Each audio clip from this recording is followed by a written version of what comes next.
Bharatiya Janata party में और RSS में इस समय एक ऐसा युग चल रहा है जिसमें वो अपने जो उनके मूल संगठन के जो पुराने लोग थे उनके विचारों के बिल्कुल विपरीत काम कर रहे हैं। और काम क्यों कर रहे हैं बिल्कुल विपरीत?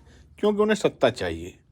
जैसे इनके यहाँ जो वीर सावरकर थे, उनकी जो भी आइडियोलॉजी थी, अब इन्होंने बिना पूछे बताए कांग्रेस नेता शशि थरूर को पुरस्कार देने के लिए घोषित कर दिया और उन्होंने क्या किया? मना कर दिया। अब ये बताइए कितनी बड़ी बेइज्जती है या कितना बड़ा अपमान है। जिनको ये वीर सावरकर को अपना आदर्श मानते हैं, कितना बड़ा अपमान है। इसके बाद जो उनकी आज़ादी का मकसद था वो कभी भी इस रूप में नहीं था जिस रूप में आज देश चल रहा है।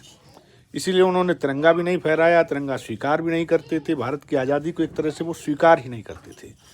अब इन्होंने, क्योंकि ये लोग हारे हुए लोग हैं, अब इन्होंने वही चीज़ें अडॉप्ट कर ली जिनके आधार पर देश में आज़ादी आई थी, उसी को आज़ादी कहने लगे। अब उसी आज़ादी को इतने गहरे में स्वीकार किया है कि उस आज़ादी को कांग्रेस से भी ज़्यादा अपनी आज़ादी बताने लगे।